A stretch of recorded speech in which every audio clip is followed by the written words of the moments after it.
diri sendiri. Jadi keterangan satu saksi saja itu tidak bisa dijadikan dasar untuk menyatakan seseorang bersalah, apalagi kemudian menghukum seseorang. Itu yang perlu dipahami. Kenapa ini penting?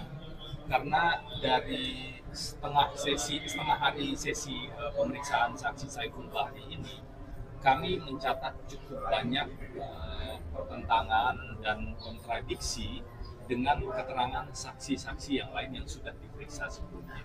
Ada 13 orang saksi yang sudah diperiksa sebelumnya dari berbagai unsur, dan kami mengidentifikasi cukup banyak pertentangan tersebut, termasuk diantaranya terkait dengan sumber dana 400 juta, kemudian pertemuan-pertemuan yang dilakukan, dan juga arahan-arahan yang seolah-olah dituduhkan itu berasal dari Pak Hasto.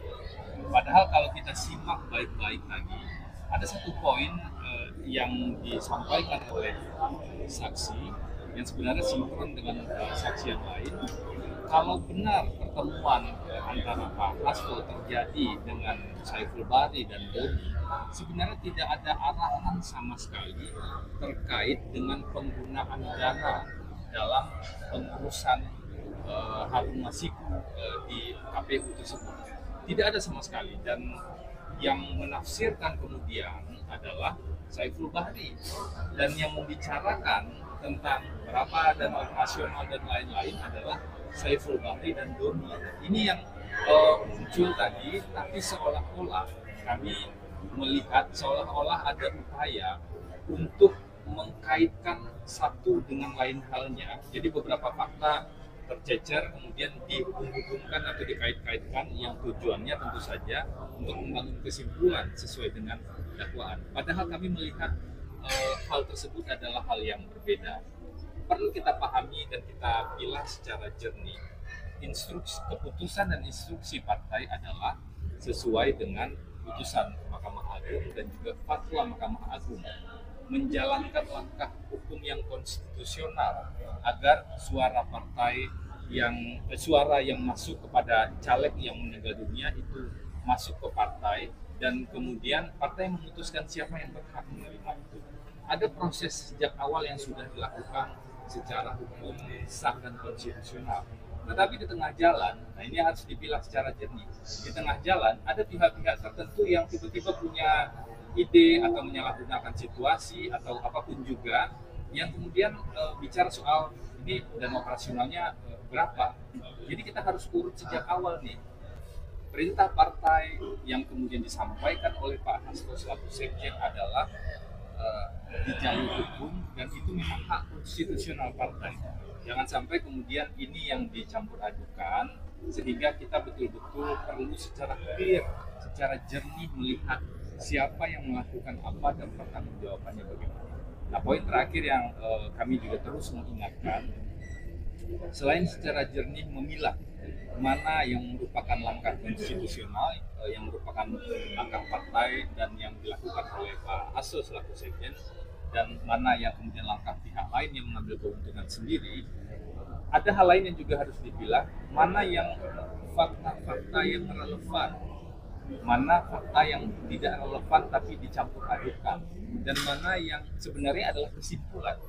Kalau teman-teman semua, kita semua menyimak dari persidangan pertama, kesimpulan, asumsi itu dicampur adukan dengan fakta, seolah-olah kesimpulan dan asumsi itu sendiri adalah fakta yang dijelaskan oleh para saksi. Nah, ini berbahaya bagi persidangan ini untuk mencari kebenaran material, dan berbahaya sebenarnya bagi penegakan kita dalam skala yang besar.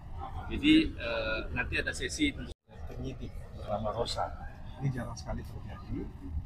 Biasanya sudah bertugas dari KPK, bagian tahanan itu yang biasanya mengawal. Tapi hari ini yang mengawal langsung adalah saudara Rosa. Kami juga melihat ada penyampaian oleh saudara Saiful Bahri yang menyampaikan terkait dengan sering melapor kepada sekjen. Kalau kami melihat bahwa keterangan ini hanya berdiri sendiri, tapi kalau kami merefer bahwa apa yang dilakukan oleh sekjen PDI Perjuangan adalah melaksanakan rapat pleno partai berdasarkan putusan fatwa MA karena ada yang meninggal. Jadi itu adalah tindakan yang secara organisasi itu adalah hal yang memang dilakukan oleh sekjen.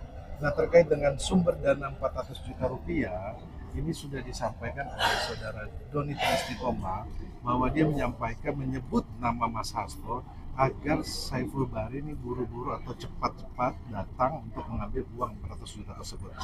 Oleh sebab itu, kami melihat bahwa saksi yang dihadirkan Saiful Bahri terkait dengan sumber dana 400 juta itu yang sudah dijelaskan oleh saudara Doni. Jadi tidak ada kekuatan pembuktian yang terkait dengan chat-chat yang disampaikan bahwa uang 400 juta ini dari Sekjen PDI Perjuangan Mas Hasto Kristianto. Ada yang mau tanya? Jadi tadi gimana dari kuasa-kuasanya? Nah, ini nanti kan ada kesempatan untuk pengacara akan bertanya. Tentunya sebelumnya kami sudah menanyakan kepada saksi yang bernama Tio bahwa saudara Saiful Bahri ini mencatut nama. Yang pertama, yang kedua bahwa tugas yang diberikan berdasarkan surat tugas adalah saudara Doni.